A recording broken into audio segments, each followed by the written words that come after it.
Imagine yourselves, Panda Army recruits, sitting in a field, recently post coitus with your partner, when the devil comes down and steals them away.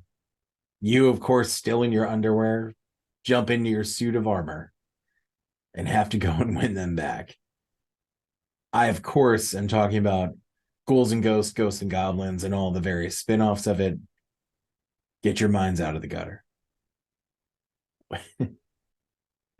And look at Kelly's face.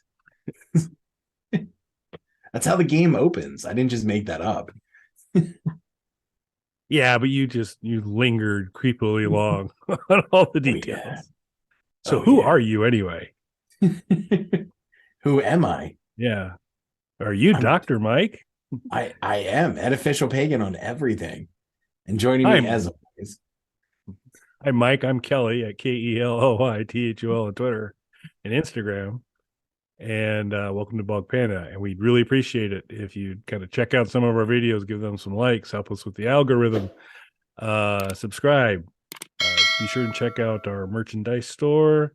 And also be sure to check out the world's shortest podcast, Hard No, available exclusively on the, well, not exclusively, but available on the Bog Panda YouTube channel as a podcast. And every episode's under a minute and they're released daily. You wanted so badly to end that introduction. I did. I just wanted to create distance.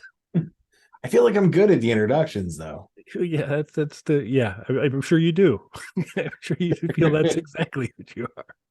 So are you a Ghouls and Ghosts, Ghosts and Goblins, and everything else that's come from it kind of guy, sir? Aware of and have enjoyed playing it some.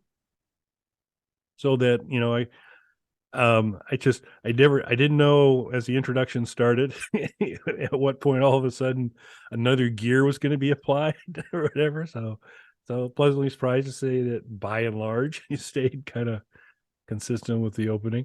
I like for whatever reason it hasn't been like a highly repeat game for me, but I have it on about everything. Got it on my Games Legends. Got it certainly on the Super Console X. And so good opportunities to play it. So, and it's kind of nice playing it on the Legends because you get basically full bore arcade controls. Yeah, which definitely helps. It's an interesting game because I mean it's punishingly difficult the way a lot of the games of the era were. And I'm not sure that it did start life as an arcade game. I'm not sure you can entirely blame it on its desire to steal your quarters, though, because a lot of games, once they made the jump from arcade to home consoles, they would kind of balance them out a little bit more to make it, a little more ease of use at home, maybe even add a level or two to balance that out even further. But this was just as difficult in the home conversions. And in fact, it's known for being a particularly difficult game. Like I said, you throw your suit of armor on, you jump right into, plowing your way through enemies. You have to, as so many people have spent entire weekends, maybe even weeks or months of their lives building up the stamina to get through the game, only to find out you have to play through the whole game again to get the actual ending to the game, which is awesome and fun when you're a kid. That's sarcasm. It's terrible. I still have PTSD. But it is one of those kind of iconic games, and there are some spin-off games and things like that of it as well. But those two original games, Ghouls and Ghosts and Goblins, are iconic in their own way. We have seen them pop up on a couple of arcade one-up cabinets, the Capcom themed ones. But now we're getting something that's a little bit different. This is not an arcade one-up. We are getting replicades of them. Now, would you like to explain to the lovely Panda Army people who are still imagining themselves in that field right now before Kelly cut us off prematurely? Not biting. You can keep serving that stuff up. Let it flow by. Sure, Mike. So replicades are from, you can get them, versions of them from a bunch of folks, but somebody who's really got it going on and doing it right is the company New Wave. And so these are 1/6 sized replicas, very very accurate replicas of arcade sets up, but they're a 12-inch tall version of the arcade. So it's obviously a little bit smaller, but playable with a joystick on the little mini arcade and buttons and all that good stuff. But they are kind of, I think, a little bit more for kind of collectors and big fans of certain ones, because as we'll talk about this new offering, and so Ghouls and Ghosts and Goblins are their most recent edition, and they have kind of upped the ante in terms of the features that are in the replicade. They clock in at 160, right? I think 160 Sounds right. bucks, It's right there. 159. Yep. If we were testing you, Yep. not that we were wrong because we couldn't be, but if we were testing you, you'll find out right there you were correct or not. So less than a Lego Millennium Falcon, but not in the checkout line at Walgreens either. So they're a little expensive, but part of it is because they put a lot of effort into the creation of these devices. And so there's a number of them, whether it's Missile Command, 1932, 1942, my apologies, 1942, several other games they have done in the past. So now this comes out. So two beloved games. The art on the side is arcade accurate, but this one gets into Dr. Mike and my favorite topic, coin doors. This has a functioning coin door. Now, The best kind. that's right. Yeah. Of all, I mean, any coin door is amazing. We've learned that, but a Right. functioning one, even more. And I think that if I read the kind of advertisement right on it, they actually, so you can actually, with setting some of the dip switches different ways on the device, you can dial it up that it actually would require a quarter, which will not be going into this. So I don't know exactly how that works, but the functioning coin door, you get actual 1/6 size coins to put in the 1/6 size coin door that get collected in a coin collection basket, which is also listed as a feature. So one side, it's you've got to put in your little baby coins to play games, and then the other side's just free play. So but that was one of their big additions to this version. And, as Kelly and I are completely understanding of, we know there's a ton of people excited about this. Just not us. Yeah.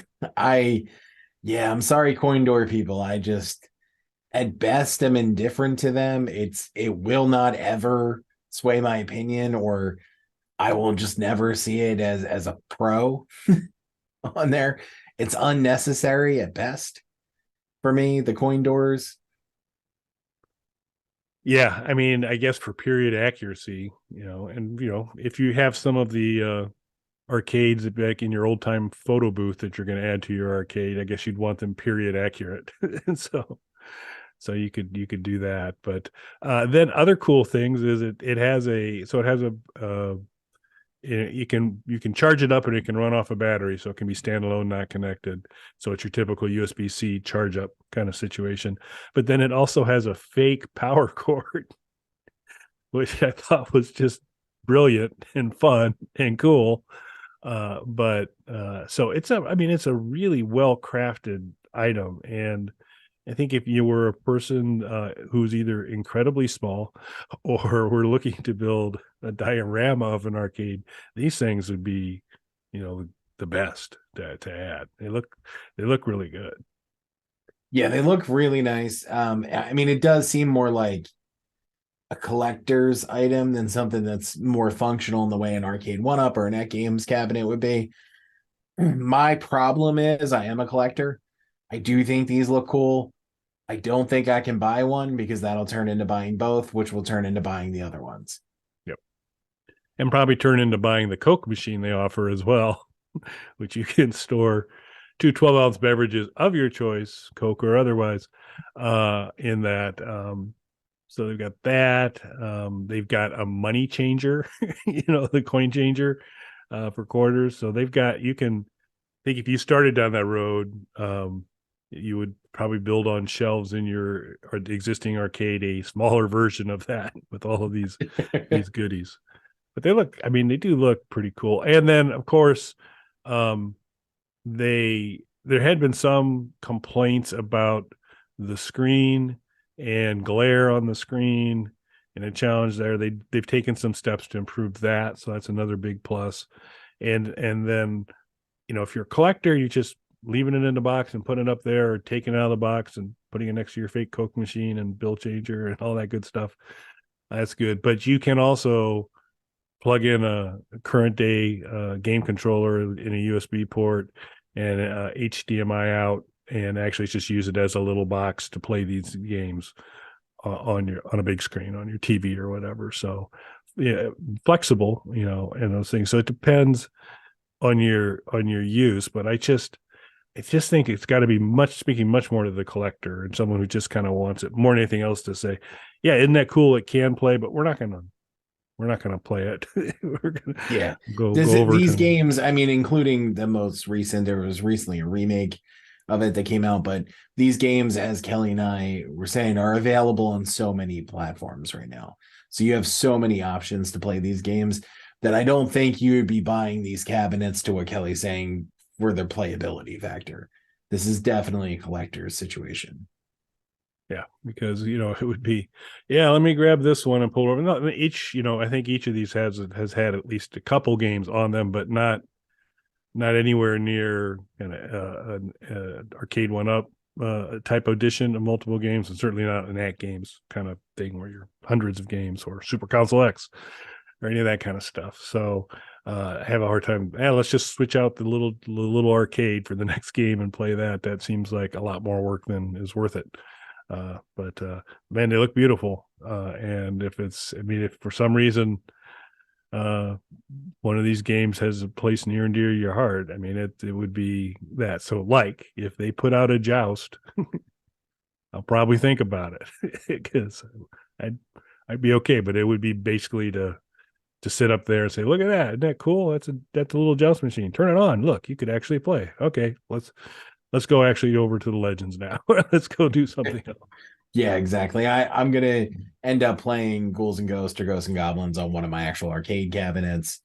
I wouldn't be using this, but to what you're saying, if one of my all-time favorites comes out on this, I would definitely consider it. Mortal Kombat's one of my favorites. I don't know that I would get a Mortal Kombat of this though, because I have an actual Mortal Kombat cabinet, so I'm not sure that I would need the small one next to it as well. Just to be like, look, it's like there's two of them. Um, but if something weird came out on this, so one that I've come back to a couple times on this show, one of my favorite games and amazing looking arcade cabinet is Satan's Hollow, which is sort of a horror themed riff on Space Invaders, where it's monsters coming down and you're flying back and forth shooting them. The Satan's Hollow, there's a couple of different cabinets, a cocktail cabinet as well as a stand-up. The stand-up had like black lights on it and stuff like that. It looks amazing. When you do come across those for sale, it is enormous price tags on them. And the upkeep of them is even more than a traditional cabinet, because you have all the different lights and things like that you need to keep up with. A mini Satan's Hollow, hint company watching this, would be amazing. I'd easily put out even more money for that. Yep. So we've dropped subtle hints. Satan's Hollow, Joust. They do have a Dragon's Lair, I think, already released. At least looks like one version of it was sold out when I was checking there, but it also appeared that they had at least maybe a newer version or something also available. But Dragon's Lair, another kind of cool, unique kind of thing to have as well. So yeah, why don't you create those games and send them to Mike and I, and then we can review them. But we insist that at least one of the coin doors work, so that Yeah. our experience will be incomplete.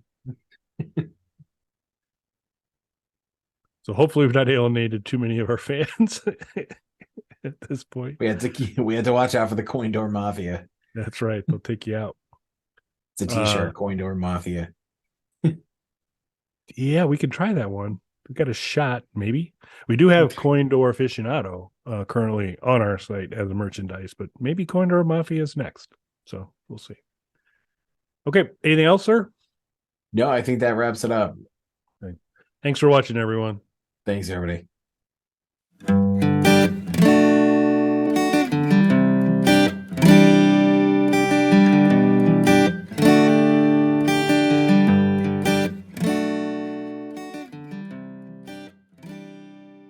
Bog Panda.